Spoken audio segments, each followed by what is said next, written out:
Everybody, welcome back to Northernlion Plays the Binding of Isaac Afterbirth Plus. 33 wins in a row, but no guarantee of a 34th. We gotta be on our B game, minimum. Everybody says you gotta be on your A game, but come on. Sometimes you can get away with your B game. F-Dog, 19F2. F-Dog, that was my nickname in college. What does the F stand for? Feral. I had no manners. And, a nasty case of parasites. Anyway, how does this run look? And you hear me say the opposite all the time, so let's call out the positive where we see it. This is one of the runs that is a lot better than it actually looks, I would say. Mostly because experimental treatment, mysterious liquid, there we go, doesn't do very much to your damage stat. It's like 0.1, I think, but it might change, like, in scaling based on when you get it or what you got before it. We did almost walk into that bomb. That would have been a bad start. But it does so much extra damage to units that don't fly.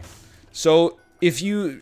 And I mean this sincerely. If you're fighting, like, a boss that doesn't fly and has a lot of HP, I think Mysterious Liquid is actually, like, a 10 damage up.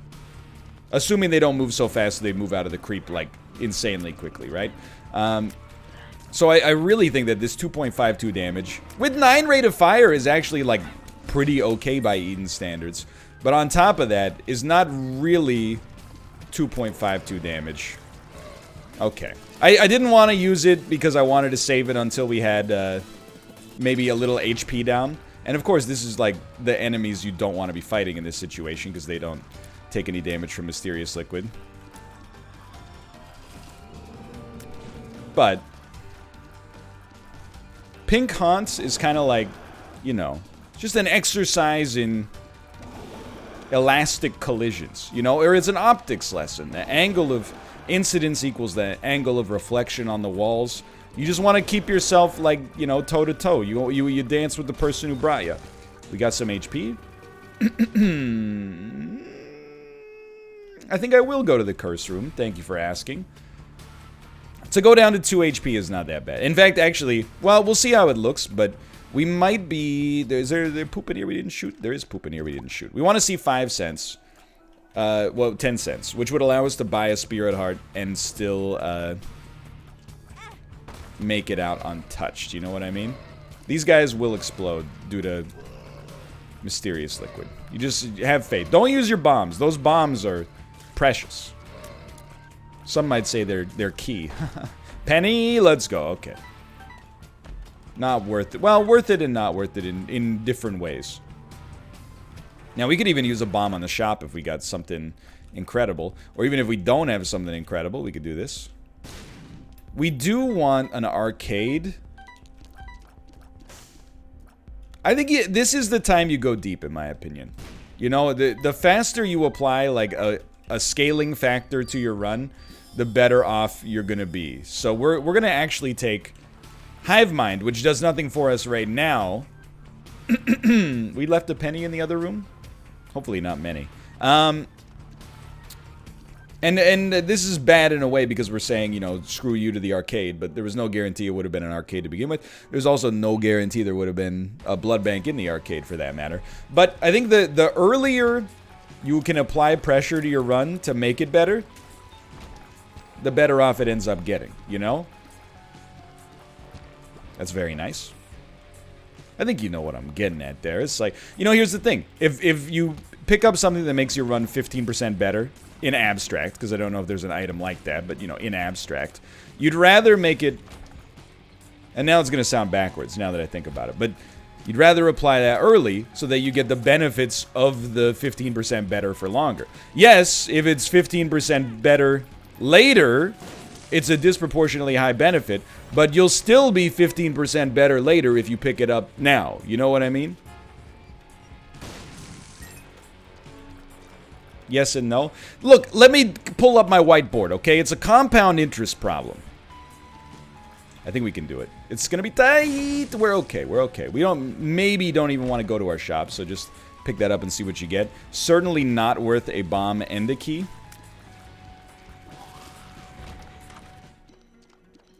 Thunder Thighs we have the luxury, is how I would say this. We have the luxury of Thunder Thighs being untakeable. We already got good HP, and quite frankly, our speed is bad. So, if anything, we may actually have the non-luxury of it being completely forbidden. And I gotta say, is there any consistency or any wisdom to the fact that as we pick up less items in Isaac, our win rate goes up? I would never draw the conclusion that you win more when you take less. But what I would draw the conclusion of is there's diminishing returns for Isaac items. And it's, well, let's not get too, like, Warren Buffett about it for no reason. If you pick up bad items, you're more likely to lose. That's probably the conclusion you can draw from that. And I've been guilty of picking up some bad items over the course of my life. This run is A-okay right now. That's nice, too. And Empress V Little Horn is fine. We really should use the Game Kid more often. The only reason we're not is because it does give us HP as well. So to have the opportunity to... Hello? To have the opportunity to get HP out of it is worth something. We will take Dead Cat. I think, again, it's one of those things you want to get early. And now that we've taken it, we can get a little riskier. I found a pill. Oh my god. Who designed these, dude? At least none of them are, like, permanent penalties for us, right? That's the positive there. So I really want an item that creates flies. How are we going to get it? Well, Jar of Flies could show up on the shop.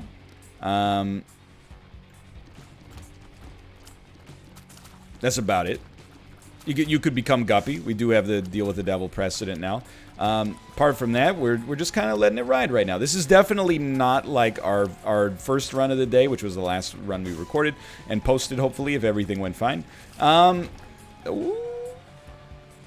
free.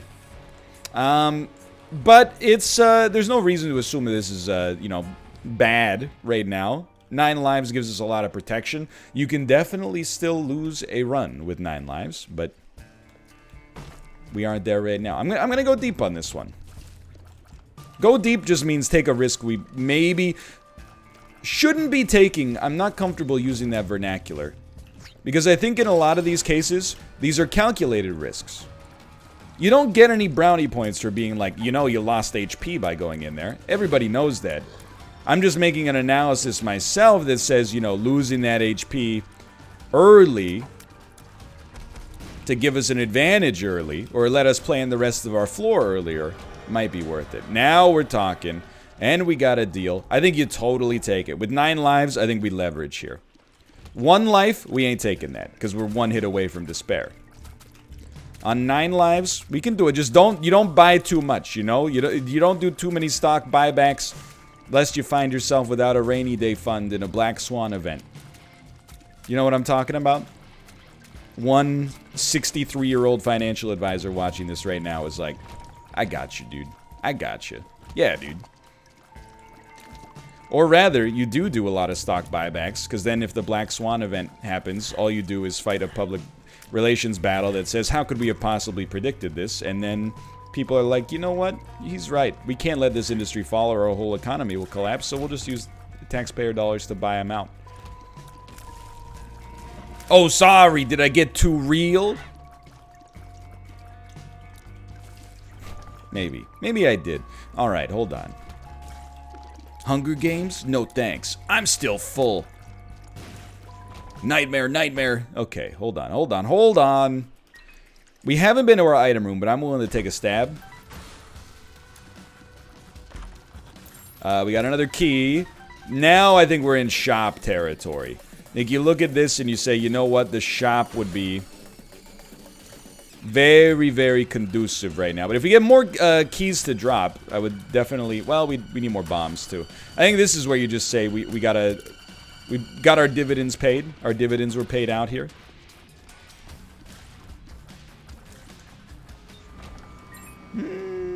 Okay, one more. Oh... No, that's not the one. That's punchline. You go boom boom boom boom. What's that, NL? E? No, it's not ye, okay? That's da da da da da da da da da da da da E.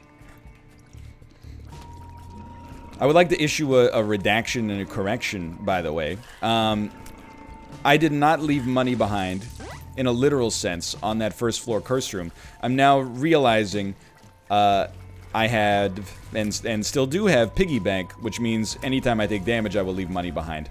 But by definition, there's no way to not leave money behind with piggy bank upon exiting a curse room. Unless you have invincibility. But then there's no money. You're not leaving money behind. There's no money in the first place.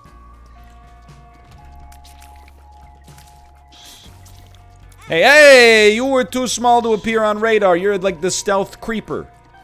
Yes. Okay, he's shot. He's shot. Get out of there. Please. I desire to get to... Well, you know what would be nice? A Dagaz, for sure. But short of a Dagaz, I would just love to get to my item room and shop and get out of this cursed floor that is really just kind of like... I really wonder... that's okay. It's dumb, but okay. I really wonder, like, if these Curse of Darknesses are possibly gonna contribute to, like, eye strain later in life. Like, I'm not saying it's, like, a medical issue right now. By the way, Midas Touch, of course, just beautiful for what we got going on here. But I wonder if if I speak to an ophthalmologist, this is definitely what we want. If I speak to an ophthalmologist in, 30 years, and they're like, did you do anything like, that might have hurt your eyes around your 20s and 30s? Well, I did play this video game that, got deliberately dark to troll you. And, I'm sure the ophthalmologist will be like, was it like a relevant gameplay mechanic? And I'll be like, no, it was just to annoy you. Let me be clear. Sorry, I don't know if I was clear on that one. It was really just to bother you. Just to go, haha, got you, or whatever. Money, please? That's exactly enough money. He'll be like, why'd you keep playing it? And I'll be like, it's a living. And he'll be like, yeah, but you could have played, like, World of Horror in that slot instead. NL, I'm a long-term viewer. I told you this before. Now, you always take the joke one step further than it needs to go, and you get... It's a good thing. So do we want BFF? No. In my opinion. I think you roll the dice. Do you want BFF now? No, I think you instead just, you try it this way. We're gonna get a lot of bombs out of it, but we don't really need BFF. We don't have anything that is aided by BFF right now. That might change in the future, admittedly, but for now, there's no real reason. Sure. Thank you. I appreciate it. Ace of clubs, by the way. Get me out of here. The run did get better. I mean, we specifically asked for Jar of Flies, and we got it, so... No complaints there. I believe we are on 1 red heart right now. Which for me means we can't go to the curse room because we'll ruin our deal with the devil chance. And the deal with the devil is really like trying to get to the Guppy transformation is not our win condition. We might already have our win condition, but it would help out a lot. But really, we're still, I wouldn't say struggling, but dealing with, come on, man. Dealing with a desire for certain to get more damage. I'm realizing is, you think this guy will kill us in 1 hit, but the spider, on the other hand, yeah, we're getting free money. If we've already lost our deal with the devil chance, or minimized it at least, we might as well keep milling those spiders for money. Now this is, I don't want to get too big for my britches, I don't want to make plays that are smart in theory, but actually contribute to our demise, but To some extent. As long as you're walking into enemies that only do 1 damage. We don't mind. Might as well take it if we know it's not bad. Sure. It's a great time to get that, honestly. So really, the way I would think about it, if there's one enemy alive who doesn't do a full heart to you when you touch them, and there's red hearts for you to pick up on the floor to preserve your life, it's a good time. It's a good time to use the tools you've given yourself to not only do a bunch of damage to them, because that's how that's gonna work, but also to get yourself a little money that could springboard you ahead on the shop. Most important thing here. Yeah, precisely true. Great stuff. I mean, you could be pulling 5 or 6 cents per room here. We're talking about some real cash. Don't take that yet. You don't take that yet. Because you need that to protect you in the future. I mean, 11%, we can still beat the deal with the devil odds here. Some of these enemies, by the way, I'm choosing not to walk into because I think they might do a full heart. Alright, what do you got for me? Little Gish. Yeah, now you wish you took BFF. Well, not really. Little Gish, not exactly, you know, the all-star item you're looking for. Maybe if we're talking about a Little Brim or an Incubus. I don't know if it works on Succubus, but... Or an Orbital. It probably does. Well, I don't know. I can't say this for certain, but I was going to say it probably does work on Succubus's aura. Oh, you've chosen to pop up near me. I appreciate it. So we're half an HP down. Can't really afford to get too spiced. Just wait this one out for a second. Oh, I thought we had you. I thought we had you. I thought we had you again. Let's go. Shop, please. I would like to go to the shop. Please take me to the shop. I'd like to go to the shop. You don't know that? That's from Zelda. I would really like to go to the shop. Please take me to the shop. I want to go to the shop. I'm losing it. It's not a good sign. These are the first videos I'm recording in a week. I do consider Sunday to be the start of my week. It's the start of my work week at least. So, you know, if you want to argue with me, you know, you're arguing on nomenclatural issues without really knowing the facts, in my opinion, and that makes you ignorant. But that's your choice if you want to be there. That's the position you wish to take. We are, I think we're 1 away from Spun. Or am I thinking of the last run where we got growth hormones? Maybe that was last run. Nope. Shop, please. Yeah, I mean, did you not hear the song? I would really like to go to the shop. That's gonna be in my head for a bit. I'll use 2 keys to open this. Oh, baby! That's pretty good. And we knew that this was a possibility. I'm not sweating it. Luck up, though. Luck up. Luck up. Luck up. Luck up. Okay. We have bombs, which means we should get the demon heart. But we should also go to the curse room, first room. I think this will turn out. So you know what? Just get this ready for next time. Next floor, we're really gunning for that deal with the devil. Yo, it's actually... This doesn't make me wish that I had not taken the HP, but there's a case to be made for like 1 HP being kind of where you want to be right now. But for a -2 tears setup, it's nice to have temporarily, and if we could enable it permanently, we'd be stoked, because tears upgrades are like more precious than any other, you know, item in the game, except maybe HP upgrades when you're low. But I think we're doing right by us on this one. I think that turned out pretty well. Anytime you don't get 3 chests that all turn into bombs, as well as 2 gapers that walk towards you, you're pretty happy in this game. Excuse me, what did you call them? I didn't invent the names for all of them, okay?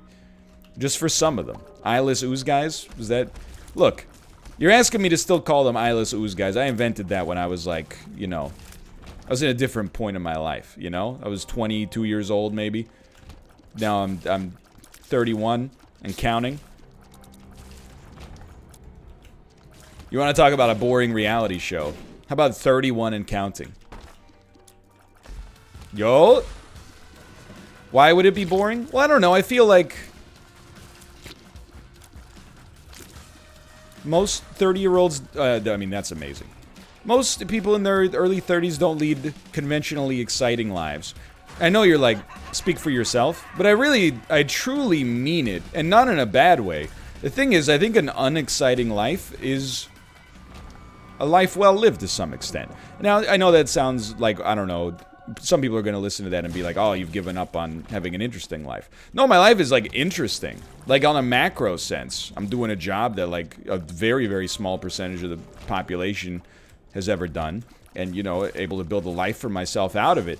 And, you know, I think I've got interesting opinions and I'm an interesting guy to talk to or to hear from. But on a day-to-day level, you'd be watching a lot of me sitting in a room talking to myself, and then for lunch being like, I'm getting a little older, I probably shouldn't have that. Let me get a side salad instead. That's not good TV. When I watch reality television, you're gonna laugh, but it's true. And I want to defend myself. I don't really watch that much TV to begin with, but beyond that, I watch a lot of cerebral TV. I watch a lot of documentaries. And not just true crime documentaries. You know, and I watch artsy stuff, like artsy films and cinema from the Criterion Collection, I'll have you know.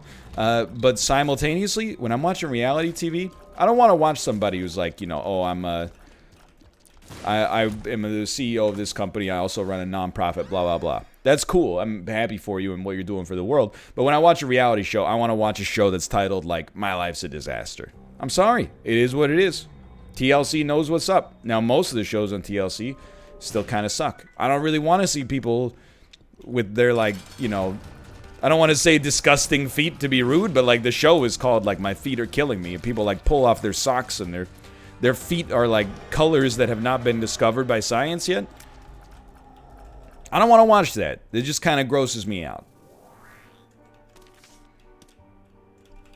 But watching Darcy on 90 Day Fiancé, yeah, okay. It gives me a little bit of life sometimes, alright? I'm not afraid to admit it. I'm a little afraid to admit it. Because anytime you mention you watch even like 1 second of reality, or reality shows, I should say, which are very unreal, but people are like, why would you watch even an iota of something like 90 Day Fiancé when instead you could be watching My Hero Academia? And we'll just leave it at that. I've seen an episode of My Hero Academia. I thought it was okay, but I wasn't really grabbed. Well, that's because you gotta wait for the first episode is really just a setup episode where you get introduced to the plight of the main character. Things don't really get going until halfway through the mid-season arc when All Might gets captured by the villains, and then when after all, okay, you know, it's fine. I'm glad you like it. I'm glad you like it. Not everybody has. Other people not being into it doesn't diminish your enjoyment of it. Don't worry about it. I mean, this is a full straw man argument, I'll admit, but it's a straw man made in the image of some real men. And women. What do we got here? We got a second secret room. Nope. Anyway. Look, I'll tell you. People think I'm trolling Apollo. He keeps telling me to watch the Netflix show Dark. And I keep telling him, you know, I was about to, and then blank happened. But really, that's how that stuff keeps going down, dude. I don't want to say I'm old, but I'm like getting a little older, you know? When I was 16, when I went to bed, going to bed meant like, you know, watching TV for like 2 hours until Dr. Sleep came for me. Dr. Sleep? Mr. Sandman, that's what I meant. Mr. Sandman. For people doing subtitles, that should say, open parentheses, mimicking Super Punch-Out announcer voice, close parentheses, Mr. Sandman. Mr. Sandman. Now, like, I was in bed. It was like 12:45. I like to fall asleep before 1. I was like, you know what? I'm pretty awake. Maybe I'll watch the first episode of Dark, or at least like the first half of the first episode. By the time I got to Dark on Netflix, I was like, I'm really tired, I'm just gonna go to bed. And I hate to tell you this. If you think you would rather watch the first episode of the show that you could watch at any point in your life than get an extra 30 minutes of sleep, you're the one with the priorities who are incorrect. An extra 30 minutes of sleep will always be better in that situation. I've sacrificed sleep for media properties. It takes a special situation. You know, seeing... Oh, I didn't even mean to get chaos, dude. Seeing... Well, we're guppy. What do we care? Seeing Endgame opening night made for a great story. I had a good time. We don't need Jar of Flies anymore, quite frankly. Nor do we really want this, but if it is what it is, then it is what it is. Okay, that's substantially worse. But like, to watch an episode of a television program that's been out for like 3 years, it's not necessary. I'll find the time later, or I won't. But even if I don't find the time later, I don't know if there's ever been a time. Look, there's been times where I haven't regretted losing sleep over watching something, but there has definitely never been a time where I woke up and was like, man, I wish that instead of getting 8 hours of sleep last night, I watched one extra episode of, you know, Curb Your Enthusiasm. They're always gonna be there. Maybe not always, but I don't know. You might be using somebody else's HBO password, but for me, they're always gonna be there.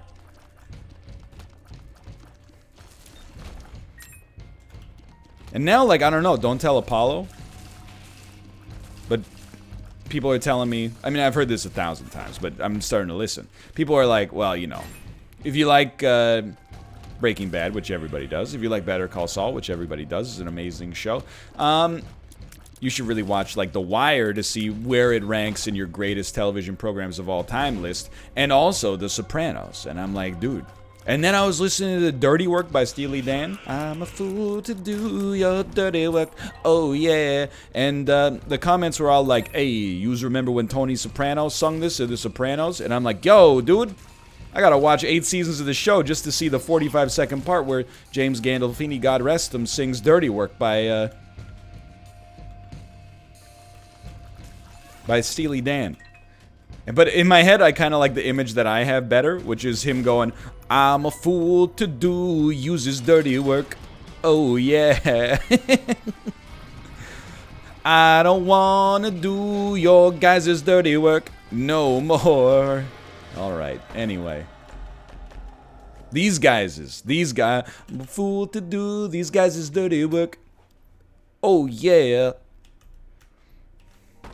I had more fun with that bit than anybody will have fun listening to it, and that's fine. That's part of the business. If you can't make yourself laugh, how can you hope to make anybody else laugh, you know? So I don't know, maybe I'll watch Dark in like 2025. I hear it's very good. I've heard, not just from Apollo, I've heard from any number of individuals. It's an amazing television program. But there's like, you know, I explain it. There's not a lot of buckets to pull time from right now, and one of the buckets is getting a lot bigger in October. You know, when we have our daughter. So, I'm already, like, I'm working hard. I don't want to... Everybody's like, watch my favorite television program, but then when there's no Isaac episode, they're like, where was it? And I'm like, oh, sorry. I was watching Lupin the Third. No video today. I couldn't do my job. I was too busy. I'm trying to think of a show people like. I was too busy watching Pretty Little Liars. I was too busy watching Euphoria, starring Zendaya. I got my own, I'm more entertained by what I'm doing right now, I think, than the vast majority of television programs. Not 90 Day, though. But I like everyone, I get roasted for the 90 Day stuff. I watched like 6 episodes of the last season. I haven't watched any of the new, so I haven't seen an episode of 90 Day in like at least 3 months. But it's the kind of, I'm wearing the scarlet letters, TLC. It sticks with you forever. You watch one reality show. You know the joke. If you don't know the joke, someone will write the joke. Hey, we're all friends here. NL, why not press the spacebar? You know what? Chat, you're right. I pressed the spacebar there. It's a better idea to press the spacebar than not press it. I don't have a snarky comeback to that because it's just good advice phrased well. So there's very, very little to complain about on this run. It all came together. It wasn't always there. There were times where this didn't necessarily... I mean, it never really felt like it was going to be a bad one. But certainly we went hard on kind of like the Guppy Dream and the Fly stuff early. And it didn't pay dividends until much later. But I do feel vindicated for sure in taking Hive Mind. But you do also have to remember, like, Hive Mind easily could have been a dead item for us. So if there had been a reroll machine in the shop, I would have rerolled Hive Mind for certain. Assuming we had the money to buy something after we rerolled. Was there a reroll machine in the shop? It's the kind of thing you shouldn't say unless you remember. I'm a fool to do these guys' is dirty work. Oh, yes. I don't wanna do uses dirty works no more.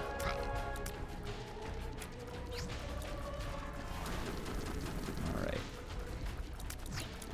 I was reading the Wikipedia article about the 1980 Steely Dan album Gaucho the other day. Did you know, and this is just a sentence that I find inherently humorous, much like the one I just uttered a second ago. Did you know that they claimed, and I like Steely Dan a lot, did you know they claimed they had, despite being masters of the instruments that they've chosen to play themselves, they, being Steely Dan, had to, for the production of this album, in their words, get master-level session musicians to play sounds that they could imagine but couldn't make on their instruments. Have you ever heard such a thing? How do you write or compose an album? And this is really just not, like, what were they thinking? It's more like, I can't comprehend that level of, like, where they were at compositionally, you know? Because in my head, I'm like, you know, my musical knowledge is, you know, I won the Grade 11 Music Award for being pretty okay at the clarinet. And then also, making very hastily assembled song parodies of songs that were popular in the 1970s with Isaac-related themes in them.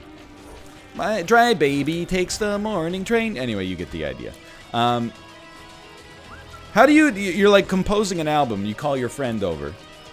Walter, is there any chance you can fathom what this sound would sound like?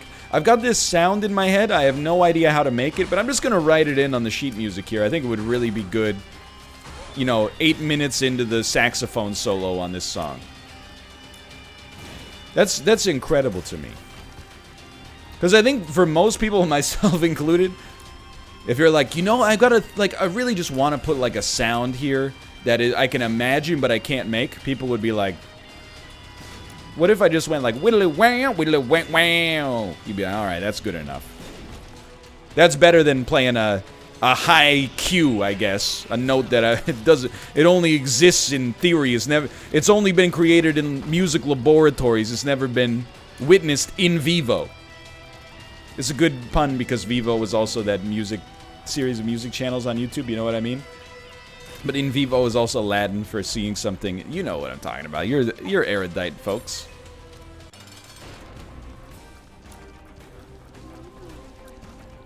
Vivo. I don't know what the joke there was. Vivo. Vivo. Yeah, there's something there. Vivo Las Lobos. There you go. I knew there was something. My brain said keep drilling. There's a little oil under the surface. Alright, so that is going to be win 34, dude. Win 34. How exciting for now. Thanks for watching. I hope you guys have enjoyed the episode. If you watched all 34 minutes and 41 seconds, I'm going to assume you enjoyed it. Click the like button. It helps me out a great deal. Single best way as a long-term viewer you can support the content. For now, I appreciate your support. Thanks for watching. I'll see you next time. See ya!